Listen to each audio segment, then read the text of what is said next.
Okay, so I've just watched Son of Kong, and now I've seen this when I was a little kid, and I totally remember poor little Kong sacrificing himself, the albino Kong. Pretty bog standard artwork there in the background, Son of Kong.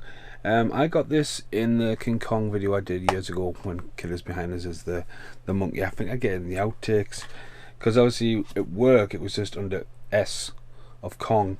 So it's been brought out by a strange label. Now it's from 1933, it's the same year as King Kong, so it would have been fast production. It's got the lead actor back in it, Robert Armstrong, playing Calm Denham, who, unlike Jack Black, I mean in the remake with Jeff Bridges, gets squished, doesn't he? And he pulls a Chris Angel, if you watch the outtakes, as I mentioned that, but it's quite a lovable character rather than a hateable character, and I'm sorry I haven't got the camera on a tripod. But yeah, the story of him hiding out at the start, and everyone wants to sue him. I mean, what would happen if you brought a massive monkey out across? I mean, in the remake, it's like it's a kind of unforgiving character kind of thing, but in this, he's just like, shit, I need to do something. I'm getting sued of everybody. So he goes off and meets the guy. It's quite good because it's got the back of the boat scene. You got all the credits and the font where they're coming from, Singapore and Dai King or something they end up at. Film relies on a lot of reprojection, especially the backdrops. The story gets a little bit fast tracked, then treads the same water as the first one, as he, you know, it means quite funny when you see little monkeys playing a little band. You know, got one drumming, one fucking banging a drum, one dancing with a mask over his face, the other one playing like a ukulele. Then the woman gets up to do a ukulele, and he's like, "Ooh, I found her in the jungle. She can come with me on this trip." So she goes on the trip. The rest of the crew don't want to go on the island. When they eventually get the island, there's no mysterious. Just this island's just there. And then they encounter Kong, like a little white albino Kong. Kong fights a bear, and the stop animation's amazing in it. Kong fights. There's a Tyrannosaurus in it. I've just watched it as well. There's a Tyrannosaurus in it. There's a water. Well, the thing is, when they get the island and they get off the boat, it's like, right, okay, like it's good sets, but if you watch the background, the water's going fucking absolutely like a rapid fucking. Where's Mel Streep, Kevin Bacon going past on the raft, because it's absolutely rapid water, and they're just stepping off the boat like there's no fucking tomorrow. It's like, yeah, like, so that's one technical fault you can do for. But when this, like the use of like the Loch Ness sea monster when it appears, especially in the drowning bit at the end, I thought that was just brilliant cinematography. I mean, it's a model, but it's from 1933, and that's what's outstanding about the film. Do you know what I mean? I mean, the music's corny as hell, but like for the time, it's well done.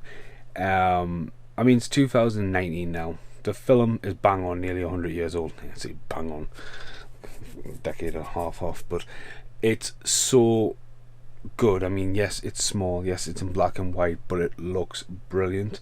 Acting's cheesy. What do you expect?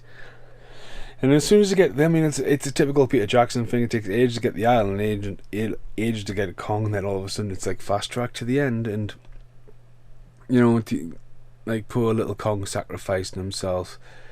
I mean, they could have left it open, but again, they've probably made it so quick. Here's an idea. There's a Son of Kong. You know, they did this like almost half a century before they did Son of Godzilla. But it's an amazing. I've just watched it. It's literally. It captivates. I'm meant to be editing the Condog music video if you're watching my videos in timeline or whatever, and I'm like, right, fascinated by that bit, this bit, funny bit, you know, just some of the outlandish, like, that's definitely not his voice, but you know, and the Islanders just meet them straight away, and all that Peter Jackson shaking their fist. They're just like, hiya. Why they're angry? Because you let Kong out, you stole Kong. But no, it's just a light little story. But there's one bit where you think of Carl Denham, if you're sitting there with a lovely lass again, like being a Roger Moore sex pest of James Bond. He's lying there and think, how can this same shit happen to me again? Why am I back at this island? You know what I mean? But it's the 30s. It's an outstanding movie. I just really had a love for it there. As I say, I remember as a kid, and I love the artwork inside. That actually should be on the front cover, Son of Kong. But again, unless you know exactly what it is, and a white little hand on the back, it is a really poor DVD design. So far we've done King Kong, and we've done King Kong Lives, and now we've done Son of Kong.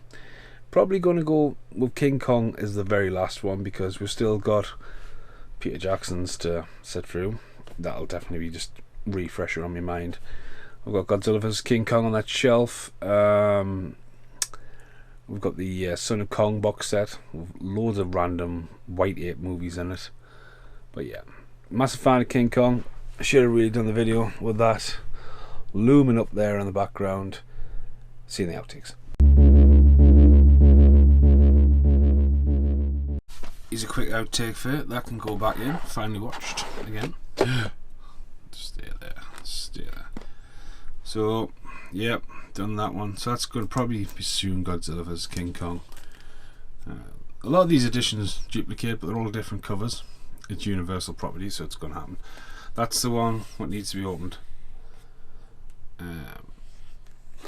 But apart from that, and if you didn't know it already, I did cancel the King Kong Steelbook that Xavier brought out because it was just a little cover in a plain red background, and I couldn't justify myself for the Skull Island one.